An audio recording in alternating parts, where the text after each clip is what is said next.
Good afternoon to everyone who's listening in today's webinar on landscape and visual impact assessments, LVIAs. My name is Chris Moore. I'm the chair of Gloucestershire Young Planners and will be hosting today's session. We have the pleasure of hearing from an expert in the field of landscape and visual impact assessments, Mr. John Paul Friend from LVIA Ltd, who will guide us shortly through the maze that is visual impact, a common element in the decision-making process for many planners and architects across the country, and I'm sure many of you listening in will have experienced that at some point during your profession. Before I hand things over to John Paul, we have a few housekeeping points to help you get the most out of this session. As delegates, you will have been muted, so if you do have any questions for the speaker, do let me know through the question box on the GoToWebinar panel, which is on the top right-hand corner or the top of your screen.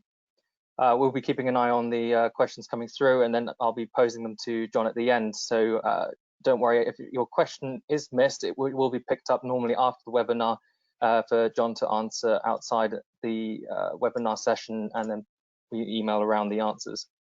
The speaker will be speaking for approximately just under an hour, and then we'll move on to the Q&A session. And as I say, if any questions you don't get answered will be emailed across later. A copy of the presentation is also available as a handout, and you can download that from the GoToWebinar panel towards the end of the session as well. If you personally lose connection to the session, then please try and rejoin via the link, which you'll find in the email that was originally sent to you for the GoToWebinar. You may also want to ensure your Wi-Fi is at optimum level to just to ensure it doesn't get disconnected, and ensure all other devices which might have used Wi-Fi are also disconnected near your laptop. If the speaker loses connectivity, then please wait as we try and reload the webinar, and keep an eye on your emails as we might have to relaunch the session and send you a new link. Well, I think that's all the housekeeping dealt with for now, so I'll hand over to John Paul to take things from here. Thanks a lot, John. Hi, thanks for having me. As Chris mentioned, I'm here to talk about the landscape and visual impact assessment process. A little bit of background on me. I've been involved in landscape for about 15 years now in the industry. Prior to that, I was in the army and did sort of other jobs before I got into this field. So I come from a slightly different background to most people I know in this field. Alongside my practice in LVIA, I also teach at university. And I've recently been asked to get involved in writing an MA for the landscape visual impact assessment side of landscape. So that was very kind of them. If I start to bring you into, sorry, 2 button presses there. If I start to sort of bring you into the process, and as Chris said, by the way, feel free at any point just to, ask any questions, and I'll, answer them as they come up if need be.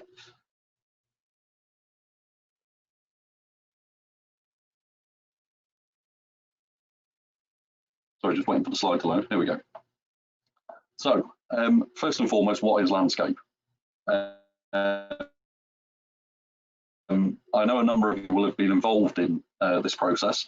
We've got a few questions, which I was going to get just popped up in a minute to ask. First of all, how many of you have had a look at a landscape? How many of you have been involved? How many of you have been involved in the process in inquiry? And how many of you have had schemes which have been affected by landscape? So have you been involved in a project whereby landscape was an important factor?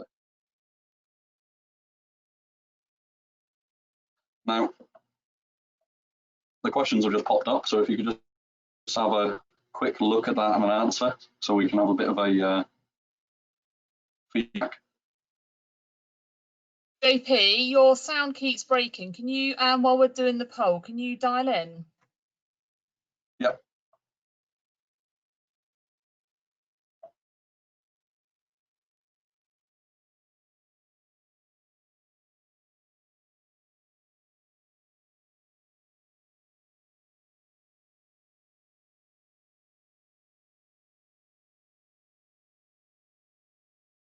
What I'll do while you're dialing in, JP, is I'll go through each poll question for the audience, and then we can come back to the results.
The results are there, JP. Okay, thank you. Okay, so we have the results now of the polls. It seems that landscape has been an issue for almost 90% of you in projects that you've been working on. I'll move on to the next one.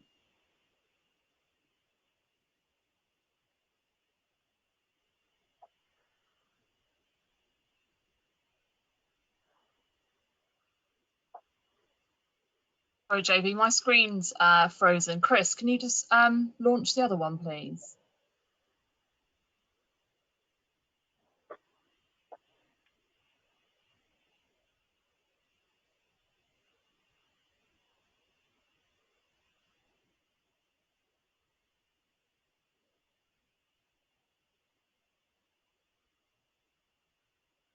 Okay, so the results of this one shows that it's conversely answered. So about 10% of you have done expert witness inquiry.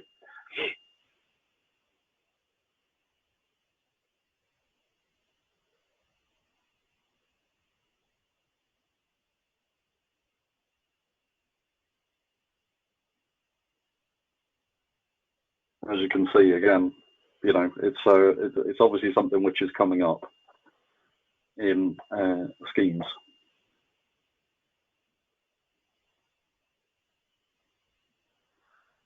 And you think that landscape is becoming more of a requirement. So as time goes forward, more people are requesting landscape input, or landscape is more important to the outcome potentially. I mean, I've certainly found from a landscape point of view that I have been involved more in recent years in landscape-led schemes. So being the first person who's sort of spoken to about a site to see whether or not a site actually has the potential for development in landscape terms. And what happens from there is you can get involved early doors and sort of make sense of whether or not development would work on site, and then how much of the site can be developed.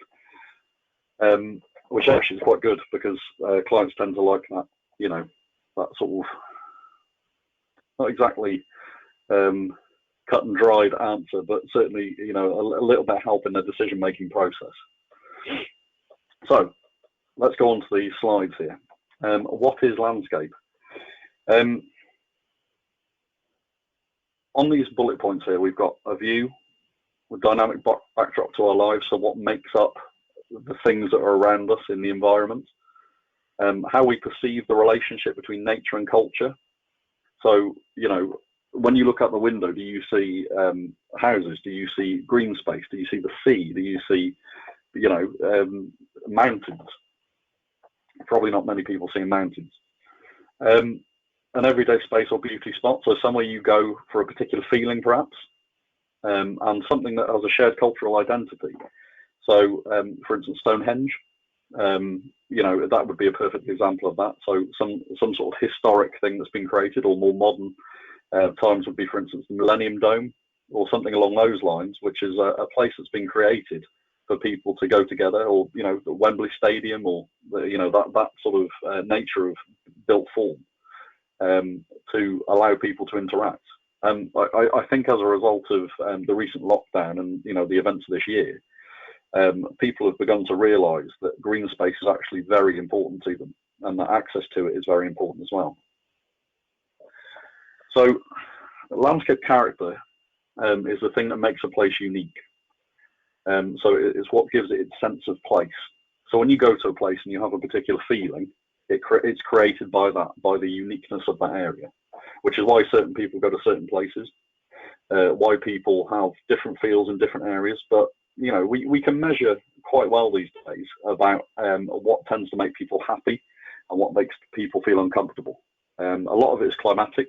You know, for instance, if you were to design a square which was north facing or has lots of tree cover, then people won't tend to sit in it because it's cold, so they don't get the sun. But it can also be, you know, the feel of the area. So how people move past them, how the area has been created, what materials have been used to create it, the height of the buildings around it. All these various things pay into that overall uniqueness of place. By looking at what's there, we can look forward. So we can look at what we've got and we can say, okay, well, you know, there are some good examples and some bad examples of design, and what works. So as much as I was just talking to Chris beforehand and Charlotte, that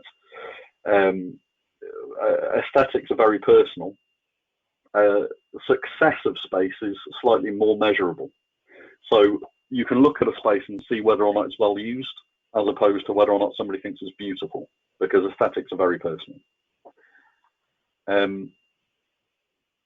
That understanding of how these places are different and how they relate to the place they're in contributes to, you know, the environmental, social, and economic objectives that are put forward in the NPPF. So it's about getting people to do what you want, when you want, where you want.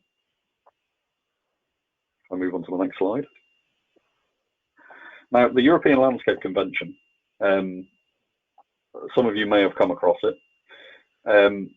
It was set basically in 2000, and my main take from it is that the definition of landscape is inclusive of the natural, rural, urban, and peri-urban, or around urban areas, or suburban fringe, or however you want to say it, which includes land, water, air, marine, you know, everything basically, anything you can imagine. What I would say, and I think this is quite an important part, is directly taken from the convention. Landscape means an area as perceived by people, whose character is the result of the action and interaction of natural and or human factors. So I think the point to take from that is that it's people. So it's the effect on people.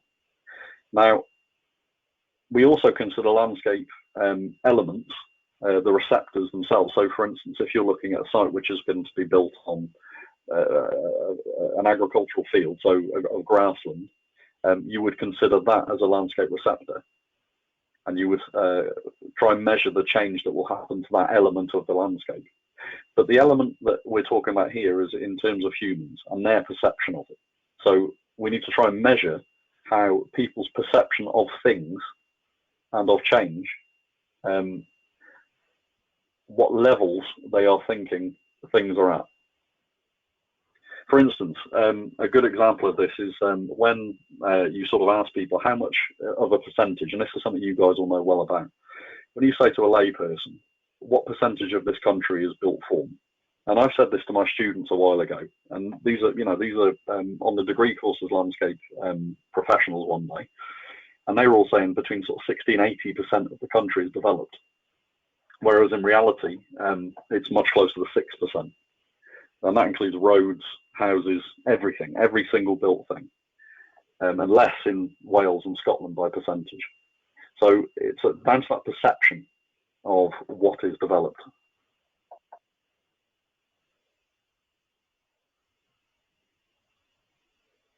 Now, if we look into the European Landscape Convention and we start to look at how it is moved forward by individually by governments, by the people who want to protect landscapes, and the experience that they get from that, and also understand or provide support for those people who are going to try and bring about positive change to landscape. This diagram helps to sort of give an example, a broad example of how that could be looked at. So, for instance, if you look at the action by governments, first of all, you need to recognise landscape in law, and that's happened. That's happened at a European level. Now, obviously, as per Brexit, it's been, I think, put into the Great Repeal Bill. My understanding is, for the time being. But it will continue as it is. People have asked me, do you think that Brexit will have a positive or negative effect on landscape?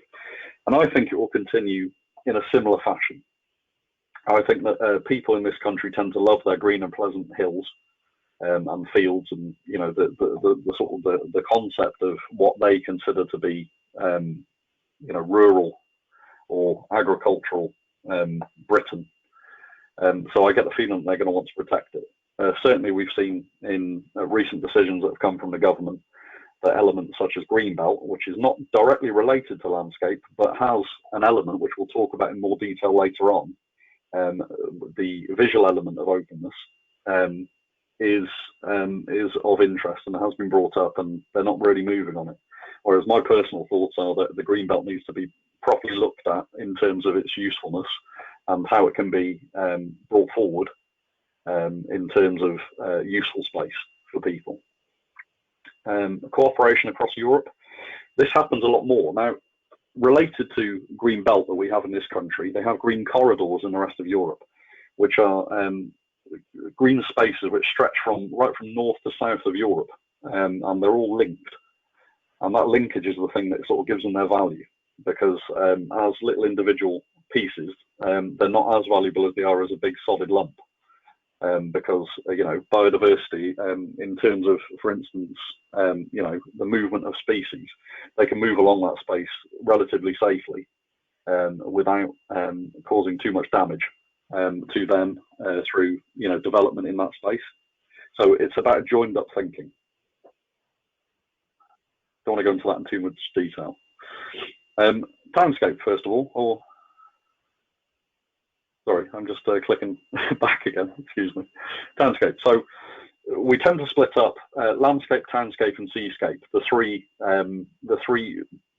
sort of basic types of environment that we would look at and consider. Now, townscape, as I've put here, means the landscape within which built up areas, which includes built form and the spaces between them. I'll leave it at that for the time being. You can go into a lot more detail in terms of building envelopes, positive and negative spaces, urban design, which really does sort of fit into this and making people's lives better in built up areas. We then move on to seascape, which, as per Townscape, is the landscape with views of the coastal seas and the adjacent marine environment. Now, there are actually specific seascape assessments which one has to consider when looking at sites which are close to the coast. And in fact, in the past, I've had to go out on boats to take photographs looking in of the land from the sea to see what sort of changes there'll be, for instance, on a ferry. To be fair, those sort of sites are few and far between on their large scale, and more's the pity, because it's always nice to go on a nice trip. But it is something which needs to be considered. Landscape obviously is one of those things that people will have heard most about, because townscape and seascape are sort of less talked about. The first thing I would say about landscape is that it's dynamic in that it changes by the day, by the hour, by its use, by its context. So you can be stood in a field and you can hear road noise. Now, that road noise can be unpleasant or it can be calming in a way, because it's like a sort of a low buzz or a hum. It could also be that you feel uncomfortable in a landscape as a result of outside elements that are not directly affecting you. So we tend to look at it split up into a variety of ways. So the physical place itself, the emotional territory, so how far the effect on you spread out. An interesting book by Oscar Newman. It's called Design in the Dangerous City, I think it is from memory. And it's based on, his research is based on the projects in Chicago. And what he's talked about is how ownership of space changes people's behavior in that space, and whether or not they feel that somebody else owns it, they will act differently. A little side thing there, but of interest perhaps to the people involved in spatial planning. It's part of identity. So, think about, when somebody says to you, where are you from? People will tend to think to themselves, well, yeah, I'm from here, I'm from there. I've lived in Gloucester now for about 35 years. But I still, when somebody says, where are you from? I still say Devon, because I'm down from, the seaside, and that's where I see when I go to that internal part of myself, that's what I think of. It can be a place of social interaction, so where people meet. Again, the relationships, happy, sad, chance, planned, it all goes on. It can be a setting for action, so a lot of recent experience events have been brought up, for instance, like zip wires on the disused quarries and that sort of thing. And then, of course, the sensory experience. So when we were talking about, or when I mentioned the sort of buzzing of cars in terms of tranquility, Tranquility is a slightly separate issue, and we can talk about that on another time because there's quite a lot of information that goes into that, and it comes down to people's perception. But a sensory experience. So again, if I were to say to you, think of a tranquil and calm experience, a lot of people would think of the sun on their face in a green field, and maybe the wind ruffling the grass, maybe the sound of buzzing bees, that sort of thing. But for some people, it would be different. That's all important to the way we assess this. So if we look then, you know, the various headings here, you know, it's natural resource in terms of the settlement that we live in, farming, forestry and food. So how our food is created and where we get it from, the history of it, so what it's been used for previously, you know, the link between landscape and the heritage side of things can be quite strong, but we have to be very clear about our part in that, because there's a passage in the LVIA, this book, which again I'm sure you'll all have seen, also known as the Purple Book, which outlines that any heritage and landscape should be quite clearly separated to the specializations to provide double handling by non-experts. So, you know, that local distinctiveness, which this point goes on to, is quite important when we come to the next stage and talking about development and, you know, how we consider change. So the landscape wheel, there's also wheels for Townscape and Seascape, and this is what helps to guide your thoughts. When you start to think about what makes up a landscape, these are some of the elements that you will consider. So you've got the physical elements, and you've also got the perceptual elements, which are, you know, when I was talking about the tranquility, about the feel of the sun on your face, about, you know, the wind, about the sound from another, you know, the sound of a horn on a train in the distance, that sort of thing, or the sound of planes flying overhead. These are all perceptual things which will change the way you feel about a space potentially. As a landscape architect, we will be involved in a couple of different ways, normally as an assessor, to look at the impact of a proposal, and then also the designer role to help mitigate against that, or to, through primary or secondary measures. So primary, that we, as we're going through the design-led process, we're through the iterative process, bouncing backwards and forwards between the detail and the strategic level of design. We will consider how we can change the design for the better. We will also, as we're looking through that process, become designer. By its nature, we have to have an input into that to say, okay, well, you know, for instance, we need to have this area as SANGs, or we need to have this area as green infrastructure, or we need to move development back from here because of its potential effects, or, you know, we need to have sort of a discussion about that at least. And that's to consider the alternatives for design, location, approach, mitigation measures, all that other stuff that goes into the design process. I'm working on a scheme at the moment for 850 units, I think it's been set for at the moment in Gillingham. And because it's been landscape led from the very beginning, we've got on the site, I think it's almost a kilometre and 1.2 kilometres of public footpaths. Which allows us to also put within that space the drainage, to put in the services and other things under the ground where possible, obviously where there's not going to be an issue between growing stuff and the services. So we're making better use of the space. So even though we've got a bit more in green space, it's more used. So you've got open space which allows for play, both with equipment and without, and also has swales and drainage and that sort of thing within it, so that less land is taken up on the rest of the scheme. It also means that when you assess this, it becomes a lot less substantial than it would be if that process hadn't been gone through. As I waved up earlier on, the LVIA is our I hesitate to use the word Bible, but certainly the word that governs what we do. We provide methodology which should be in line with this, and if it isn't, it often gets picked apart by another landscape architect at inquiry, and tends to trip you up if you're not careful. So having been an expert witness on behalf of both appellants and the local authority, it's a good idea to pay a good solid mind to this and be aware of it.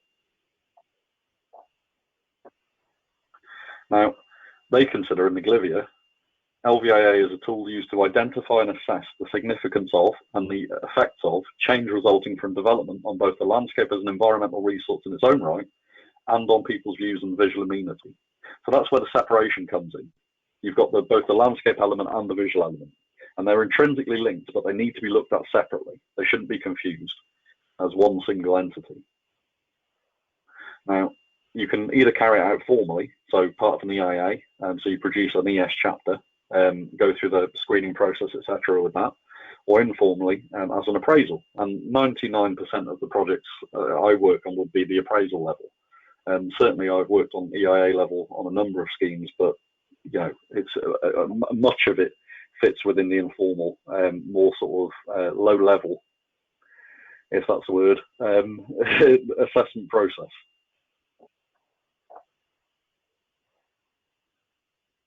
As I mentioned, the two components of the LVIA are the visual, and it specifically says at page 21, paragraph 2.22, and I've actually used this against another landscape architect in an inquiry. The distinction between these two aspects is very important, but often misunderstood even by professionals, because somebody had confused what they were talking about in the process, and it's important to keep that separation.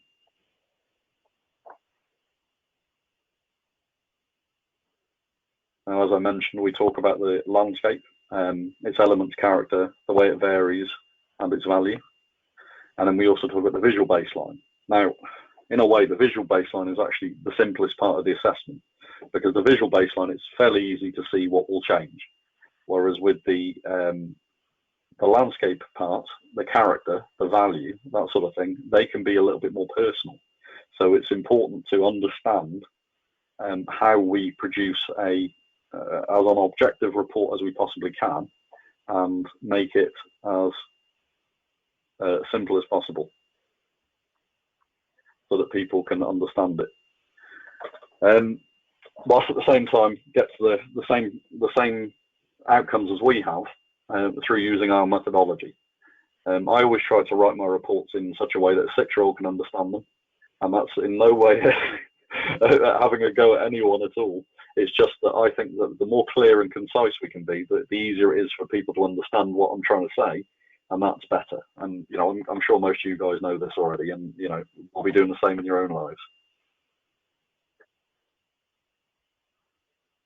Now, talking about landscape earlier on, I went into a little bit of detail there, but these are the elements which which we consider as resources for the baseline study.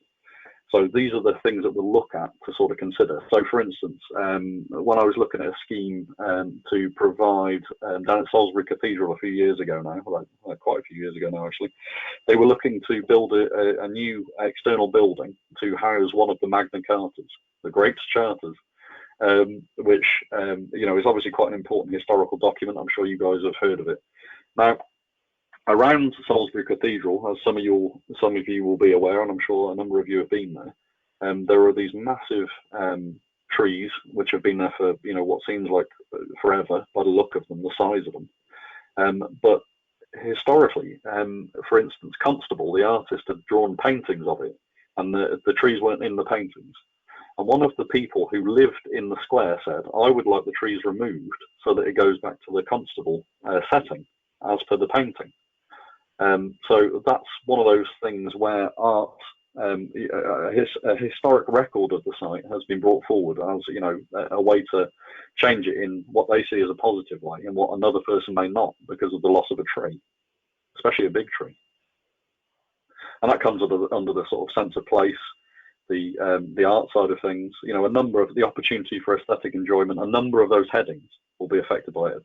The flora and fauna, all of these things.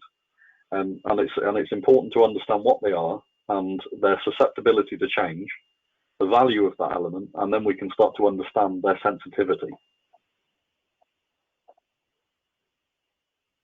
Now, the visual side of things, again, is slightly different, of course, and how individuals or groups of people may be affected by change in the landscape. Now, with the LVIA process, we look only at publicly accessible viewpoints. and that's because that's where the largest number of people are likely to be affected. We do occasionally go into private residences and private locations, but that's mainly for the purposes of residential amenity assessment. A slightly different document, but with a similar process, but it's normally relating to a specific view or a change, like for instance a wind turbine. So it's about understanding that if you're out in the centre of town, there will be hundreds of people there in a day that will be affected by something. If, for instance, it's a national trail walking path, lots of people will be using it. They won't just be sort of wandering along it aimlessly or getting there accidentally. And that also affects the sensitivity of the observer, or the receptor, as they're sometimes called, looking at how highly they need to be considered in the visual side of things. We also have to consider areas in which development may be visible. The groups who will be affected, and as I've just mentioned, that they have different values depending on, or different sensitivities rather, depending on what they're doing. The places from where they'll be affected. So as I say, it can be a place of work, people walking along a residential street, people using a public footpath, people engaged in sports, in which their attention isn't affected by the surrounding landscape and that sort of thing, as they're concentrating on what they're doing. And there's also people who will be concentrating on the external landscape. So you have to be very clear when you're defining this in the report. You also have to explain the nature of the views and the visual amenity. So what have you got? What's there presently, and how will it change?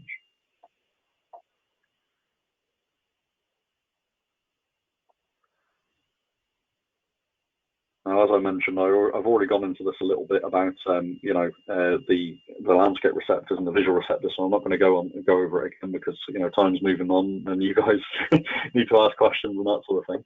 And so these are some examples of the things that we would consider. So, for instance, shoreline, distinctive character areas, valued landscapes, historic landscape, and the visual goes down to, as I mentioned a moment ago, residents, workers, travellers, etc. This gives you some detail that you can look at in your own time to show how the process works, how we look through and we consider the significance of landscape effect. And there's also one for visual.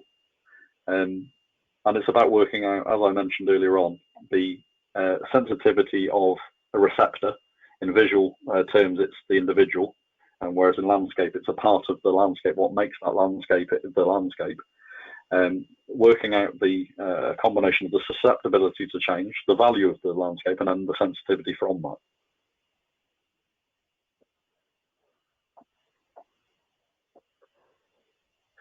And this, the degree to which a landscape type or area can absorb that impact or change will change according to the existing land use, pattern and scale, enclosure or openness of views, the distribution of visual receptors. As I say, if nobody can see it, then there's less of an effect than if it's in the where everybody can see it, if it's affecting a lot of people. How much value is placed on that landscape, and that comes down to a number of things. For instance, it would be designation. So if something were like a Ramsar site, for instance, it would be at the very highest level, or a national park. And if it's not designated, then the value would be somewhat lower. What we learned is that designation doesn't necessarily mean that a landscape isn't valued, and I'll go on to that in more point when we talk about valued landscapes in a bit. A couple of little extra related bits to LVIA which might be of interest. And there's also the scope for mitigation. So can we ameliorate the effect? Can that change be minimised, and would it be in character with the receiving landscape? So, for instance, you couldn't plant a woodland, for instance, in the Somerset levels to prevent people looking into a development, because it would be out of character. It would be strange. It would be alien.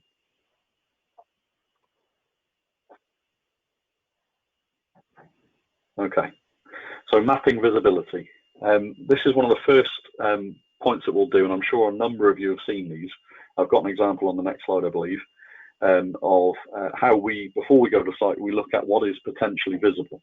And that is done through a zone of theoretical visibility for the most part, the digital process, which is something that I think is one of the most important parts of the process, because there is as long as you follow the process correctly, it gives you a completely neutral view on where something will be visible from.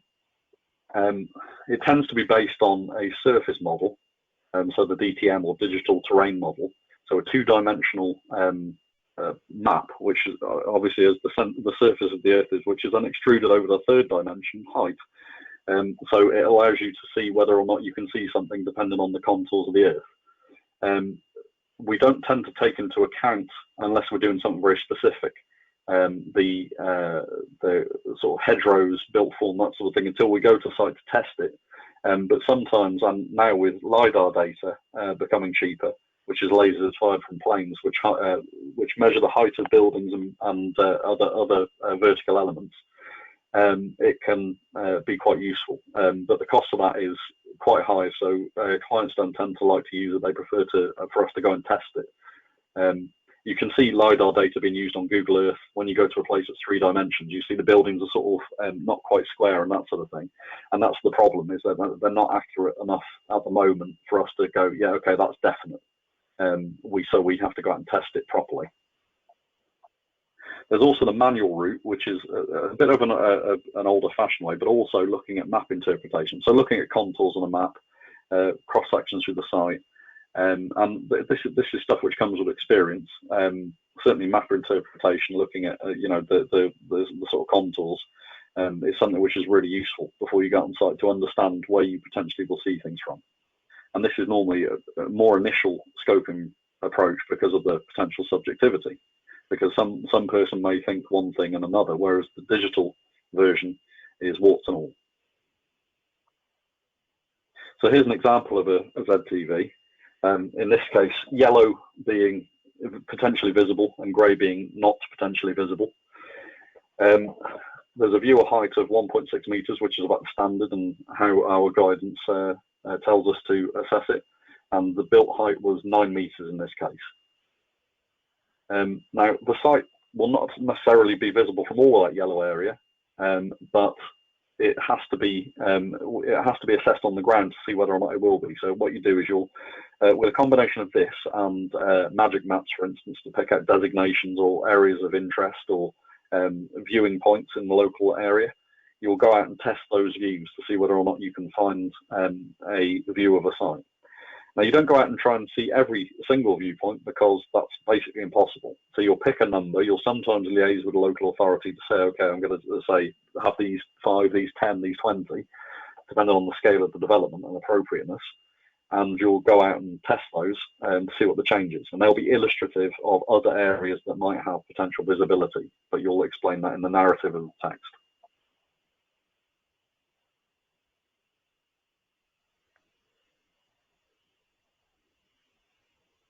Now, as I mentioned, valued landscapes, it was the term valued landscape was introduced with the NPPF, and it was referring specifically to protecting and enhancing valued landscapes.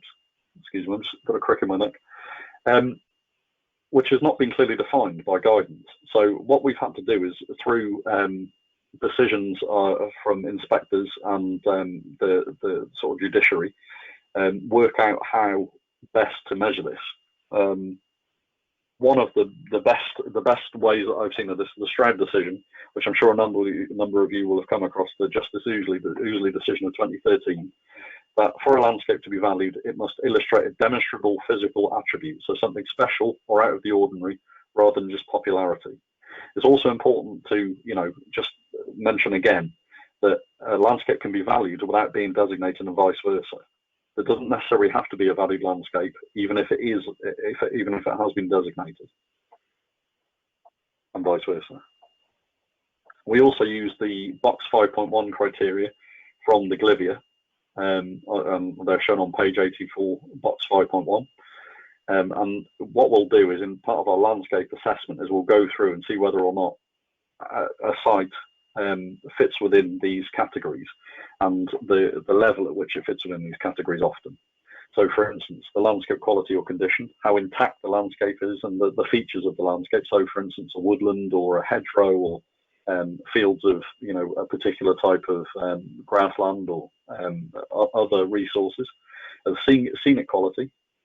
So, how, for instance, how the landscape appeals to your senses, so not just visual, but mainly visual. Rarity, so how rare is that landscape type? How representative is it? So does it contain features or elements that are important examples of that? The conservation interests, so heritage, archaeology, geological, ecological, and other things that add value to the landscape in those terms. Recreational value, where the landscape is valued for recreational activity, so where people will go specifically for walking. And again, this is one of those things which has become important in COVID during lockdowns, is where people have access to this stuff, and whether or not they can actually get access to this stuff while socially distancing. So perceptual aspects, notably wildness or tranquility, and associations, as I mentioned before, about the comfortable painting, people, art, writers, events in history, that sort of thing. So battlefields, or locally here it would be Laurie Lee, sided with Rosie.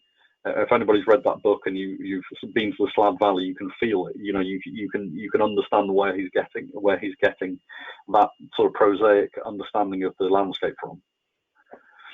Now, greenbelt. The openness of greenbelt is one of the fundamental characteristics, and there's two types of openness which have come out in the Samuel Smith Lindblom decision. In that there's both spatial openness and visual openness. The spatial openness is what you guys tend to be involved in. So if you were to place a cup within greenbelt, the openness is affected. But we would look at the visual openness of the greenbelt. And certainly something that I've done is produce greenbelt analysis specific to the greenbelt in my reports to provide a landscape view on whether or not the openness will be affected. And that has been quite useful actually in sites which have greenbelt issue. Now, a lack of visual intrusion does not necessarily mean that there is no harm by spatial change. That's a given. I think anybody who's involved in the greenbelt process knows that it's a ticklish subject.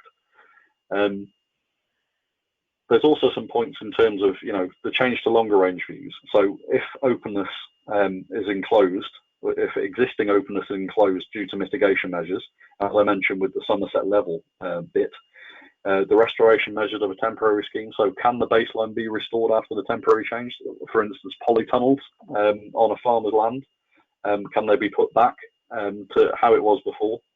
And obviously the visual users of greenbelt, so people who are walking are using that as a resource and need to be considered. What I will say is that I worked on a site a few years ago in greenbelt for a burial ground just within the M25, and there was a couple of fields down, a place where they'd been storing scrap metal and truck trailers for years and years, which wasn't seen as an issue. And then they said, after sort of 10 years of this use, can I put in a bungalow which will be about the same height as these trucks? And they said no, because it's not temporary. The trucks can be removed, but the building cannot. So that temporary nature of the development was the thing that made it unsuitable for greenbelt. What I will say, and this is actually from a barrister who once said this, and I picked up on it, I thought it was quite important. If, despite some impact, the greenbelt is considered unharmed, i.e. the openness preserved, then say so. Be very clear. Just make sure that when you're making a point that the greenbelt is to be affected or not, and if it is, then how, and which of the 5 aims that change can be attributed to, and take it from there, basically. With that, I think that's pretty much the end of it. I hope I haven't gone on too long. No, you've done it spot on there, John Paul. Well, firstly, thank you very much. That was very insightful, and certainly this has left me pondering a lot of things about how I'm going to deal with applications in future. For everyone listening in, if you have any questions, use the question box on the webinar form. We can quickly ask John some. I've seen one of the questions that's just come through, John, actually, is that with regard to the book that you made reference to and you held up very sort of nicely there earlier. It seems, so is that the sort of starting point, the similar way that for most planners, the MPPF is our starting point in many ways, and local plans? Is that the same way for you in your sort of aspect in the industry? And is there any other literature that you sort of have to refer to alongside those sort of books and sort of artists, for example, that you were referring to throughout your talk? Yeah, that is certainly one of the starting points. We also have to consider all of the published information, so character assessments and that sort of thing when we're looking at the site itself. But when we're looking at the development itself, so looking at the process and how we create our methodology so that it's robust, we also have to look at, for instance, there are other documents and there are other SPDs that cover certain elements of landscape and townscape. For instance, tall buildings, or you'll consider like view cones in London or in Oxford. I did a site over in Oxford for a mast, a 20-metre mast, which was about sort of, I suppose, 250, 300 metres away from almost the dead centre of Oxford. And we got that one through based on the fact that it was constructed in a certain way. But they have view cones which you have to show that you're not affecting in that area in the same way that there are in certain other parts of the earth, other parts of the country. Yeah. So technically the earth as well. But yeah, there are other things that we will consider alongside that. But you know, the Scottish National Heritage guidance on landscape assessment, the English Heritage, or sorry, the Natural England guidance on the landscape character assessment, that sort of thing. Okay, fantastic.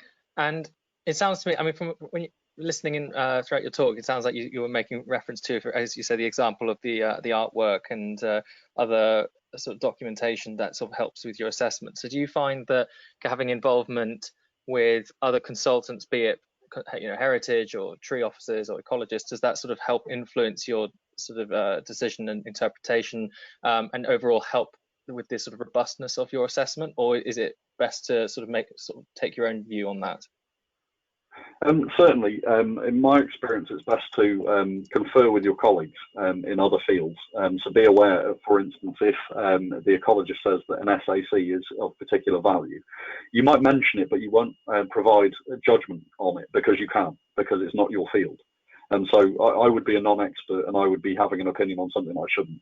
But what I might say in my report is the ecologist has said this in this part of their report. I certainly have done that in the past in my proofs when I'm giving expert witness. I'll refer to, in particular, heritage, because that's one of the places where we link most closely in terms of sort of visual impact on heritage assets. You will say, for instance, the heritage expert has said this, and I either agree with them or disagree with them based on my part of the process. That makes perfect sense. I've got a question here from someone who's asking, so what methodology do you use for TVIA? Well, it's methodology which has been created by me over the years, and it's based on the guidance which comes from. We've got a document which has been produced by the Institute a few years ago, which is specific to TVIA, and also within the GLVIA, it gives you guidelines about the separation of TVIA from landscape.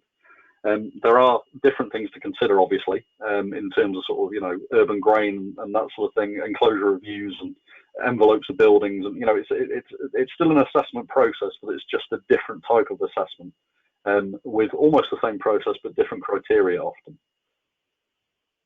Perfect.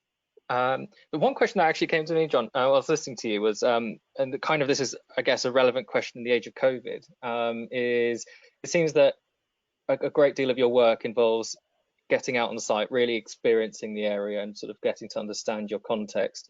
And in a time when we're relying, as we are right now with this webinar, relying more and more on digital as a way to sort of work and express ourselves.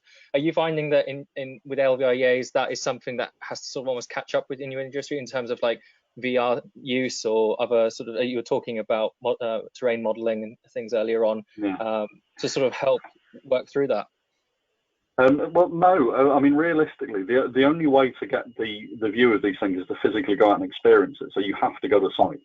I mean, luckily throughout the process, I've been able to go to sites pretty much without having to stop, because my job, or my part of the job, is very socially distanced. So, the guidelines, obviously I followed them throughout this process, and I've been very careful to sort of, remain socially distanced whilst visiting sites. But for the most part, it is just a case of you having to physically go and experience it, and also work out, how much of an area or how much of a site is visible from the local area, and to sort of have a view on that, and you know, sometimes explain it in the narrative of your text, you know, to sort of get across how you see it, so that they understand how you see it, as opposed to just sort of reading it and going, well, I disagree. Yeah, no, that's interesting. Yeah, certainly. I think most things in our industry, it's getting hands-on with it, isn't it? And sort of getting a real grasp of it in person. That's so important. I think I've got one final question I was going to run by you, and that is from someone who's asking, can you have a valued townscape, or would you refer to it as a valued landscape within an urban setting? Good wording. Normally townscapes are looked at slightly differently. So you might look at, for instance, a valued townscape would be, for instance, within a conservation area, or you know, covered by a designation, and that comes down often to the fact that more people are affected by it, and so it's been given a designation due to its history. But certainly, you could make a point that there is a valued part of the townscape, and I guess you'd call it a valued townscape, but you just have to define it very clearly. And I guess that'll be, as you were saying, in the context of something like a conservation area or a viewpoint, as your case study in Oxford. Yeah. I mean, in that case, that was on the sort of outskirts, because in Oxford, it's, you know, it's sort of half rural and half built up in quite a quick succession. So this mast, just it's sort of a bit of colour for that. This mast was sort of in that, you know, that sort of fringe between the two, so it fell into sort of both categories. So you have to consider that, and you have to explain why you've done certain things and be very clear about it, so that when the reader, you know, picks up your document without you being there, can understand your process, and if they wish, go back, follow your process, and then come to the same conclusion as you. Yeah, fantastic. That was I hope that explained or answered that question to the person who asked that. Thank you very much, John, Paul. That was wonderful, and I hope everyone listening in agrees that that was very insightful for many of us with regards to landscape visual impact assessment. For everyone listening in, there will be a copy of this on video and put up on YouTube on the RTPI website as of next week. So keep an eye out for that. In the meantime, I'd like to just remind everyone there's young planners throughout the country are organising more and more CPD events, which can be found on the RTPI website. And there's plenty of interesting ones coming up, including a West Midlands Young Planners event on the 27th of October on how to get hired in the industry. North East Young Planners are running a webinar on design and planning. And on the 2nd of November, Yorkshire Young Planners are holding a lesson on what we can learn from Hamburg, apparently Europe's most dynamic city, as they've called it. So yeah, thank you very much again, John, Paul, for your time and for the presentation, and for everyone listening in, and we'll leave it from there. A pleasure.